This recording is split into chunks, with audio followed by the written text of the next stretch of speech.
Value shall not include the mandate matching or convenience valuation. कि भाई जो value figures चाहिए या जो मेथोडोलॉजी से वैल्यूएशन चाहिए वो वैल्यू प्रोवाइड करने का in order to cater company और क्लाइंट नीड. ओके, क्लाइंट या कंपनी को जो भी चाहिए वो दे देगा. दैट इज ऑलरेडी डिफाइंड कि भाई आपको ऐसा वैल्यू नहीं चाहिए. ऑलरेडी प्रीवियसली भी अनबायस्ड और ये सारे डिस्कस किए हैं. Again they have mention convenience valuations आपको प्रोवाइड नहीं करना है. Figure you have to work out और आपके वर्कआउट के बेसिस आपके पास होने चाहिए. 17, a valuer shall not deal in a security of any subject company after any time when he first became aware possibility association with the valuation. अब ये क्या कहता है कि जब भी जैसे आपको टाटा पावर के लिए वैल्यूएशन के लिए अपॉइंटमेंट किया तो जब से आपका अपॉइंटमेंट हुआ उस दिन से you can not deal with that securities. आप उसके शेयर में शेयर मार्केट में आप उसके शेयर नहीं ले सकते. सही है. तो you have to not deal with the securities for the company for which you are appointed in according with the SEBI provision of the insider trading regulation 2015. till कहां तक नहीं कर सकते आप? till valuation report become a public domain. जब तक वो report public domain में नहीं आ जा सकता तब तक आप you can not deal with the security of that company. 18, an independent valuer shall not charge the success fee. Now what is the success fee? Okay, it is a common practice in an advocate to charge a success fee.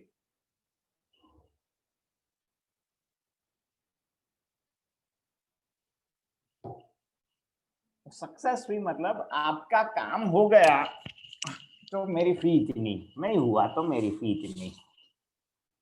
जैसे someone appoint to you, he is looking a capital fund from the bank और उसने फी के लिए बोला कि अगर मुझे loan मिल जाती है तो आपकी फीस 1,00,000 रुपया, अगर नहीं मिलती है तो 10,000 रुपया. This is a success fee. Advocate काम करते हैं कि आपका केस जीत गया तो आपको जो मिलेगा उसमें से 10% मिलेगा, अगर हार गया तो सिर्फ मेरी फी 10,000 रहेगी. So here valuer can not charge a success fee. कि आपका काम हो गया तो फीस इतनी, आपका काम नहीं हुआ तो मेरी फीस इतनी. Clear? 19, in any fairness opinion or independent expert opinion submitted by a valuer, if there is a prior assignment or engagement in an unconnected transaction, valuer shall declare the association with the company during the last 5 years. अगर आप कोई assignment कोई काम करते हो और उसी property के लिए उसी पर्पस के लिए आपने 5 साल में कहीं पहली बार काम किया है तो यू हैव टू डिक्लेयर कि इसी प्रॉपर्टी का इसी पर्पस के लिए मैंने 2 साल पहले वैल्यूएशन किया था. सो नॉर्मली इस स्टैंडर्ड के हिसाब से इस लाइन के हिसाब से जब भी कोई प्रॉपर्टी रीवैल्यूएशन के लिए आती है हमारे पास तो we can not do revaluation अगर हमने उसका पहले कई 5 साल में within 5 years within last 5 years same property का सेम पर्पस से हमने वैल्यूएशन किया है तो हमको डिनाई करना पड़ेगा. ओके.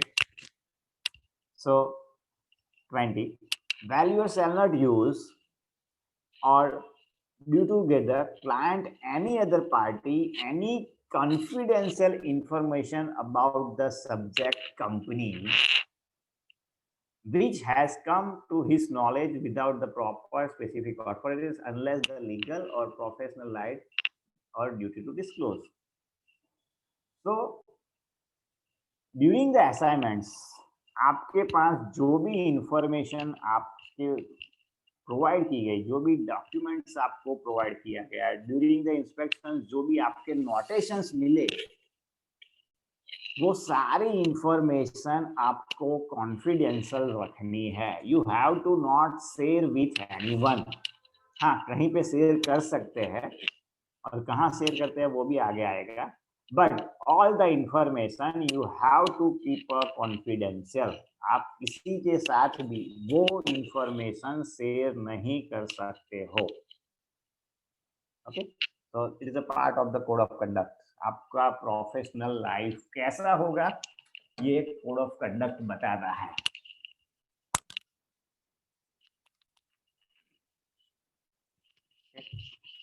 इंफॉर्मेशन मैनेजमेंट, आपने जो भी काम किया है उसके साथ कैसा रखना है आपको. तो valuers are ensured that maintain written counterless record for any decision taken, the reason for decision taken, and the information and recording supporting of a such a decision. तो जब भी आप वैल्यूएशन रिपोर्ट देते हो तो रिपोर्ट पे जो भी डेटा आपने यूज किए हैं, जो भी डॉक्यूमेंट आपने यूज किए हैं, जो डेटा आपने कलेक्ट किए हैं, जो डेटा कलेक्ट करके बाद उसके एनालिसिस किए है और जो एनालिसिस के बेस पे आप डिसीजन लिया है फॉर द वैल्यू, वो सारे records you have to maintain. सारे रिकॉर्ड्स आपको रखना है. अब नॉर्मल प्रैक्टिस मैंने बहुत बार देखी है कि जो भी डॉक्यूमेंट मिलते हैं वो वैल्यूएशन रिपोर्ट के साथ डॉक्यूमेंट वापस चले जाते हैं. सही है. तो you have to keep a maintain a record. Code of conduct के हिसाब से shall be maintained so as sufficiently enable a reasonable person to take view on a appropriate decision and action. Yeah. 22. Valuers shall appear, cooperate, and be available for inspection and investigation carried out by the authority.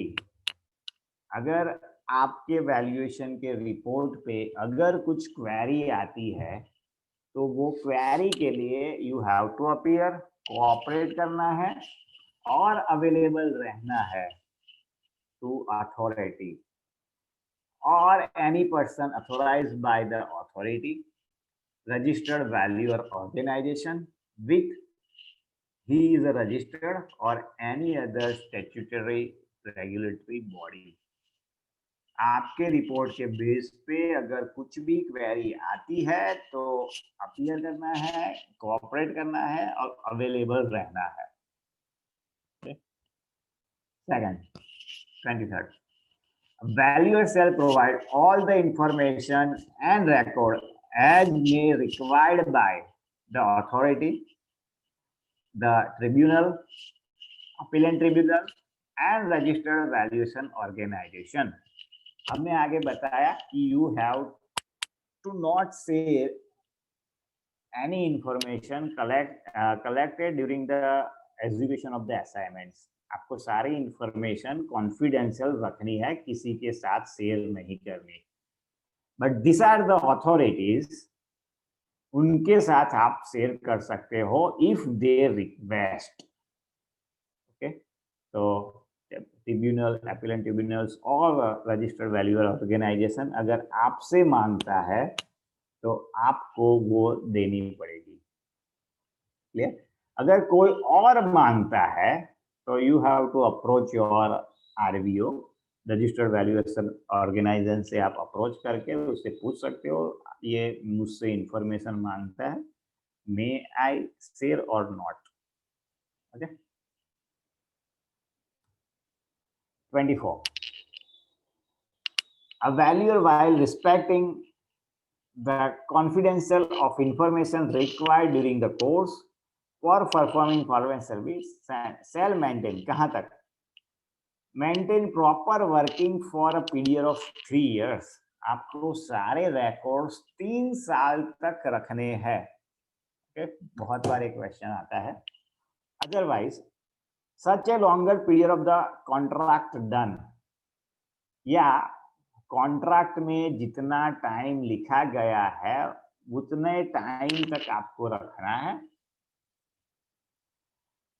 और in an event of pending case before the terminant or appellant terminant, the record shall be maintained till the dispose of the case. अगर आपके against में कुछ case चलता है तो जब तक वो केस खत्म नहीं होता तब तक वो रिकॉर्ड्स आपको रखने हैं। ओके, समझिए, आपने रिपोर्ट दिया, 2 साल के बाद आपके स्यू हुआ, 3 साल हो गए, तो आप you can not destroy the document. 2 साल में बाद आपके सू हुआ तो वो केस जब तक चलता है तब तक आपको वो सारे रिकॉर्ड्स, सारे डॉक्यूमेंट्स रखने हैं।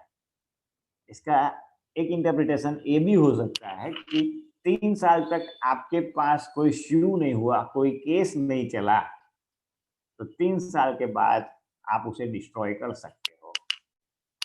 क्लियर? मतलब 3 साल के बाद you are free from liabilities, ऐसा इंटरप्रेट हो सकता है, बट ऐसा है नहीं। ओके, अभी ऐसे कोई केसेस सामने आए नहीं है और उसके जजमेंट भी नहीं है, but is up to the limit of this word.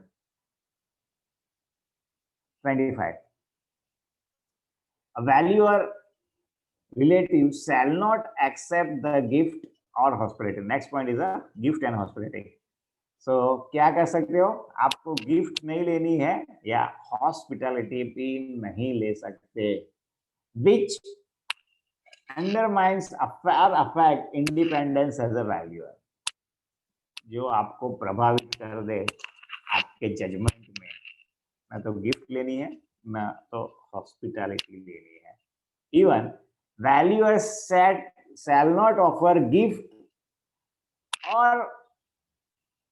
hospitality or a financial or other advantage to public servant or any other person. आप न खाऊंगा न खाने दूंगा, सही है, आपको पैसा लेना भी नहीं है, गिफ्ट देनी भी नहीं है। टू ऑब्टेन और रिटेन द वर्क, सही है, आपको काम लेने के लिए या रिटेन द वर्क, ना तो गिफ्ट लेनी है, ना हॉस्पिटलिटी देनी है, ना कोई फाइनेंशियल और अदर एडवांटेज देने हैं टू द पब्लिक सर्वेंट और any other person. 27, valuer shall provide services remuneration which is charged in a transparent manner. आपको सक्सेसिव फी नहीं लेना, आगे बोल दिया। आपका रेम्यूनरेशन कैसा होगा, तो एक one transparent manner and reasonable reflection of the work. तो आपका जो रेम्यूनरेशन होगा वो ट्रांसपेरेंट मैनर में होगा और वो ऐसा हो जो आपके वर्क एफर्ट को रिफ्लेक्ट करता हो। ओके, कई बार होती है कि 100 एकड़ की जमीन का वैल्यूएशन करना है और 1 एकड़ की वैल्यूएशन का जमीन करना है। 1 एकड़ का 10,000 रुपये, 100 एकड़ का 2 लाख रुपये, ऐसा नहीं, या नॉट 100 टाइम्स, क्योंकि 1 एकड़ का इंस्पेक्शन करना है, 100 एकड़ का इंस्पेक्शन करना है, तो आपका जो वर्कफोर्स है 100 टाइम्स नहीं हो जाता, या मैन एफर्ट्स है वो 100 टाइम्स नहीं हो जाते। तो रिलेटिवली हाँ, 1 एकड़ और 100 एकड़ ऐसा हो गया आपको 30-40% ज्यादा वर्क करना पड़े, बट आपका जो फीस है, रेम्यूनरेशन है, वो आपके वर्क एफर्ट को प्रपोर्शनेट में होना चाहिए। ओके, नाउ हर एक के अपने मैंडेज हवर के या कॉस्टिंग अलग होती है। ओके, जैसे मैं नॉर्मली मैं सोचता हूँ अगर मुझे एक दिन में 10,000 का काम मिलता है या 1000 रुपीज पर आवर मिलता है तो I am okay with that. Okay, तो कोई ऐसा सोचता है भाई मेरे को 5,000 पर आवर मिलता है तो दैट इज ओके, इसके बिलो में काम नहीं करता। कोई 500 रुपए में काम करने का 500 रुपीज पर आवर मिलता है, that is okay. but transparent manner and reflection of your work. 28. Valuers shall not accept any fee or charges other than for this disclosed in a written contract.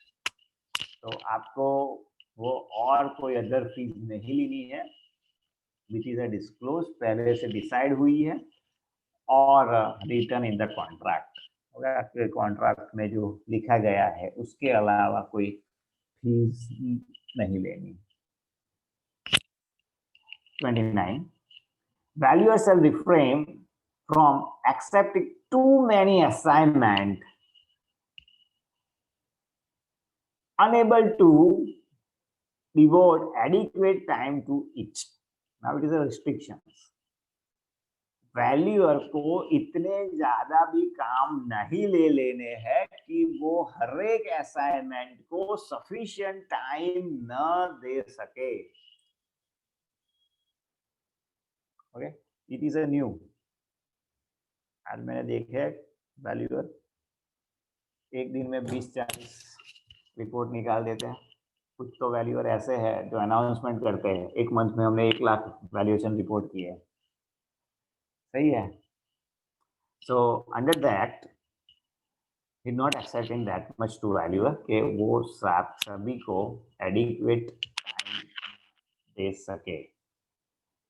Okay, last one is valuer shall not conduct his business in which opinion that authority or registered valuer organizes discredit the profession. Again आपको वैसा कुछ काम नहीं करना चाहिए जिससे आपका profession या आपका आरओवी डिस्टर्ब हो या लज्जित हो या उसकी वैल्यू डाउन हो, सब कुछ। सही। तो यहाँ पे as per the act, act is looking valuer to behave like a gentleman, pure gentleman. मुझे उससे बड़ा कोई वर्ड याद नहीं आता, बट एक वर्ड है जो जेंटलमैन से उसको भी छोटा बना देता है।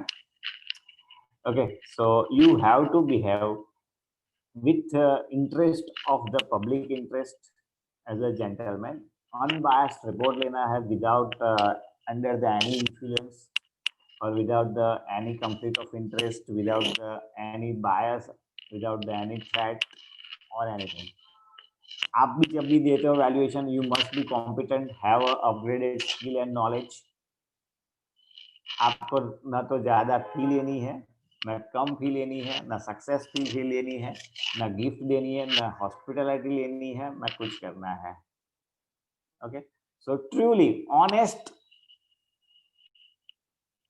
straightforward and forthright, integrity, अंदर से honest, प्रामाणिक, you have to work in your professions. Clear? So here almost we have complete. It is too easy to understand everything, not more than 30 points. So go through it and learn by heart. सब कुछ आप याद कर लीजिए। Exam point view से तो ठीक है, but during the practice also while delivering the report, ये 30 एक बार पढ़ जाने के, भाई ऐसा मैंने किया है, if yes then deliver the report, otherwise stop the report, delivering the reports. Clear? So exam में कितने पॉइंट का आता है इसमें सर? ये 2 मार्क का है। एग्जाम्स में कितने पॉइंट का आता है? 2 मार्क्स का। समझे सर? हाँ बोलिए। किसी असाइनमेंट की क्या ड्यूरेशन होती है? ड्यूरेशन मतलब कोई असाइनमेंट हमने लिया और वैल्यूएशन रिपोर्ट कितने दिनों के अंदर सबमिट करना होता है? मतलब validity of report, validity of report. कोई assignment, yes yes, no not validity of report, कोई असाइनमेंट हमें मिला और मुझे कितने दिनों के अंदर उस असाइनमेंट की रिपोर्ट सबमिट करनी है? देखिए इंडिया में ऐसी कोई प्रैक्टिस नहीं है। Okay, first thing you have to define your scope of work, जो नॉर्मली हम लोग नहीं करते। और स्कोप ऑफ वर्क में ये आ जाता है कि up to which time limit you will provide the your report. Okay, otherwise based on the man effort और वर्क एफर्ट रिक्वायर्ड, नॉर्मली अगर कोई बड़ा असाइनमेंट्स है तो 21 days to 30 वर्किंग डेज, और रिटेल वर्क है वैसे इन लोगों ने टेट दे रखे हैं 48 आवर और 36/9, it is not completed. Okay, so अगर कोई छोटा मोटा रिटेल वर्क है then also 3 to 4 working days it is required to complete the report. But हमारे वैल्यूअर में या हमने ऐसी माहौल बना दिया है कि एवरीवन नोस वैल्यूअर तो फालतू है, 48 आवर्स में वैल्यूएशन रिपोर्ट दे देता है, और एक नहीं 10-12 रिपोर्ट देता है 48 आवर्स में। सो while you are doing the valuations, तो scope of work में डिफाइन किया है तो within that limit, otherwise you have to standardize or deliver the report based on the work effort required। देखिए इसमें ऐसा कोई स्टैंडर्ड रूल्स नहीं है। मैं आपको बताऊं कि आई हैव गुड पावर, मैं कोई भी पावर प्लांट का वैल्यूएशन आता है, अगर वो थर्मल पावर हो, हाइड्रो पावर हो, या विंड मिल हो, सोलर प्लांट हो, कुछ भी, मेरे पास इतने अच्छे डेटा है उसके फ्रॉम द लास्ट 10 years कि मुझे काम करने में hardly I am looking 4 or 5 days। अगर आपके पास वो डेटा नहीं है तो you are looking 10 to 15 days। सही है। अब सीमेंट इंडस्ट्री में मैं करीबन 12 साल से सीमेंट इंडस्ट्री में काम किया है, और इंडिया की almost 60 to 65% cement industry I have covered. अब सीमेंट इंडस्ट्री में मेरा वैल्यूएशन मतलब मेरे लिए कुछ नहीं है। मैं विजिट तो यूं ही करता हूं कि एसेट है कि नहीं है। सही है, asset is mandatory, so other also aspect visit के होते हैं, बट मेरे लिए बहुत इजी काम है। मुझे कोई ऐसा नहीं लगता कि इसमें कुछ काम करना है मुझे, तो वो भी मैं 4-5 दिन में कंप्लीट कर देता हूँ। बट मैं जब बैठता हूँ तो मॉर्निंग 9 to इवनिंग 10 बैठता हूँ। सो ये चीज है कि आपके मैन एफर्ट्स इसमें बोले हैं कि आपका जो फीस है वो रिफ्लेक्शन ऑफ वर्क होना चाहिए। अब आप फीस कैसे कोट करोगे? आपको पता होगा कि आपको इसमें कितना काम करना पड़ेगा, और ये इंडिविजुअल टू इंडिविजुअल डिफर होता है, और ऐसी कोई स्टैंडर्ड गाइडलाइंस एंड टाइमलाइंस नहीं होती, rather than you are entering in the contract. Okay, अभी जो बैंक के सिनेरियोज है, बैंक में still they are not mentioning any timeline for the submitting, nationalised bank की बात कर रहा हूँ, they are not standardized or any mentioning in the service agreement also कि within this day, but वहां पे उन्होंने reasonable timing लिखा है। Now reasonable timing may depend on the property or may depend on the efficiency of the valuer। सही है, अगर कोई बड़ी प्रॉपर्टीज है जहाँ पे 200-300 एकड़ जमीन है और उस पे 100-200 मकान है, बिल्डिंग्स है, फैक्ट्रीज है, तो उसका but obviously it will take time, 1-2 हफ्ते लग जाते हैं। इंस्पेक्शन में ही 2-3 दिन लगते हैं कई बार तो। ठीक है, तो before the taking the assignment you may declare, या इवन आप उससे भी पूछ सकते हो भाई कितनी दिन में, कितनी देर में आप चाहिए, तो according you can work. Okay sir. या एनीवन? Excuse me sir. हाँ बोलिए sir, as per point number 24, जो डॉक्यूमेंट्स हम लोग को 3 साल तक रखते हैं या 2 साल तक, मतलब तो अगर हम लोग के पास हम लोग के ऊपर 3 साल के बाद शो होता है, तो हम लोग को तो एट दैट टाइम हम लोग को तो प्रेजेंट करना पड़ेगा ना कि हमने इस कागज के बेसिस पे हमने वैल्यूएशन किया था। प्रेजेंट करना पड़ेगा, but at the time you have argue as per the act कि भाई 3 साल तक एक्ट में बोला है, तो that's why I have not maintaining. लेकिन वैसे तो हमको वैसे तो जब तक मतलब मैक्सिमम टाइम के लिए हम लोग को ऐसा कुछ नहीं रखना है पड़ेगा। Maximum time sir. देखिए अब नहीं, हम लोग को अपने अपने अपने मतलब अपनी सेफ्टी डिफेंस के में लिए दैट इज ओके, अपनी सेफ्टी के लिए दैट इज ओके कि आप लाइफ टाइम तक उसे रखिए, but as per that act 3 years maximum. Okay, अब कंपनी एक्ट में क्या है कि कोई भी कंपनी, अकाउंटिंग पर्पस से बात कर रहा हूं मैं, किसी भी कंपनी को अपने बिल्स है, जो परचेज बिल है, they have to maintain up to the 7 years, बरोबर। अगर 7 साल के बाद कंपनी के ऑडिट में ऑडिटर वो बिल्स मांगता है, समझ लो आज 21 में ऑडिट कर रहा है और बोल रहा है कि मुझे 2011 का बिल दीजिए, and company denied under this section as per the company act I have to maintain only the 7 years and after the 7 year I have destroyed. तो उसके अगेंस्ट में कुछ नहीं कर सकता वो ऑडिटर, क्योंकि वो लीगल किया है ना उसने. But safety is another thing कि भाई हम अपनी सेफ्टी के लिए हमारे रिकॉर्ड्स सब रखें. Okay, so you have to maintain up to the 3 years. This is a minimum. 3 साल के बाद you are free. Up to still. देखिए हमारे रजिस्टर्ड वैल्यूअर में अभी भी ऐसा कोई केस नहीं आया है कि किसी का डी पैनल किया हो या रजिस्टर लाइसेंस निकाल दिया हो. Okay, so we have to wait and watch कि ऐसे केसेस कैसे किस किस किस्म के केसेस आते हैं हमारी अथॉरिटी के पास और उसके लिए वो क्या डिसीजन लेती है. बट एक्ट के हिसाब से 3 साल तक आपको मेंटेन करना है. Okay okay sir. यहाँ पर मैं ऐड करना चाहूँगा एक एक्स्ट्रा ऑर्डिनरी गजट गवर्नमेंट से पास हुआ है, publishing authority government of India, जो कि 18 अक्टूबर 2017 2017 18 अक्टूबर 2017 इट वाज पब्लिश्ड. बताना चाहूँगा this is the book. I think it is visible. अगर नहीं भी है तो ये iaf.org में आप रेगुलेशंस में जाएंगे, वैल्यूएशन एंड वैल्यूएशन रूल्स के नाम से ये बुक है. ये हमारे लिए एक ग्रंथ के समान है. आप इसको, it is just like a encyclopedia for us. आप इसको इमीडिएट डाउनलोड करिए. बहुत छोटी बुक है, 50-60 पेजेस की है हार्डली. और इसके अंदर आपको आगे आने वाली लाइफ के बारे में सब कुछ गाइडेंस मिलेगा.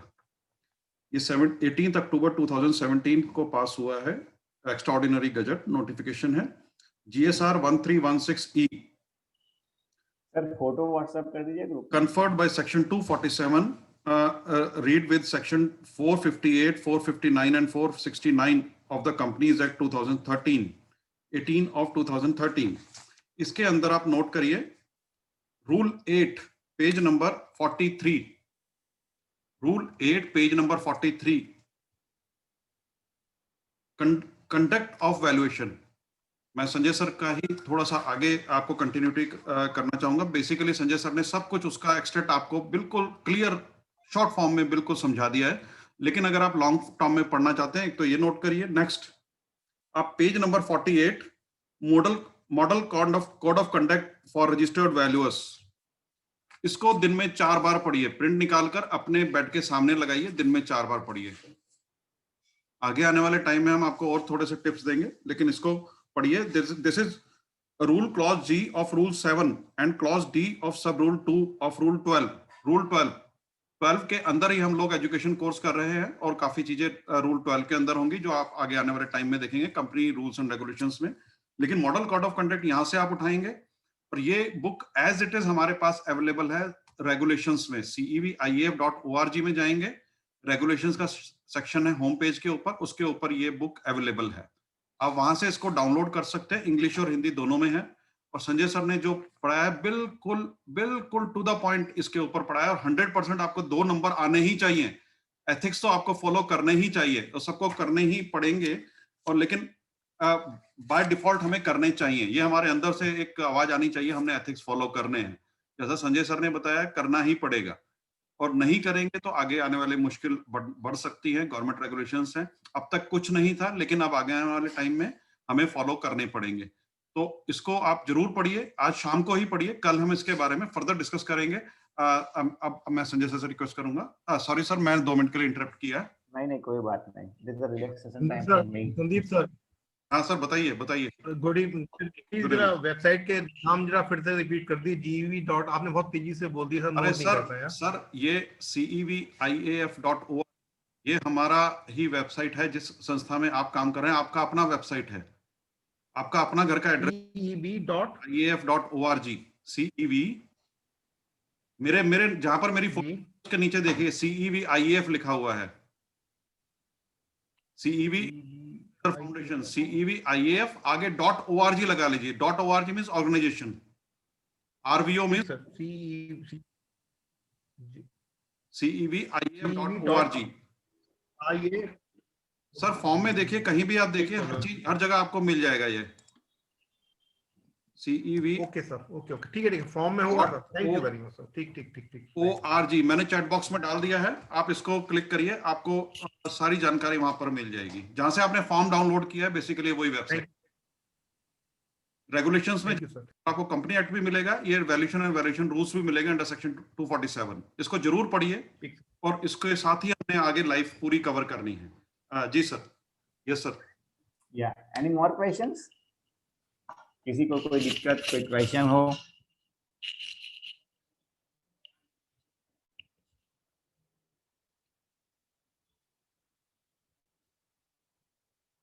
ओके, आप बोलना चाहते हैं कि कुछ है? कोई बात नहीं, so we are ending here and Sandeep ji tea break कर देते हैं 15 minute, then I will start statistics कर लेते हैं आज। यस सर, स्टैटिस्टिक्स करेंगे सर, यस बिल्कुल। तो अकाउंट की जगह स्टैटिस्टिक करेंगे तो लिटिल बिट इजी रहेगा।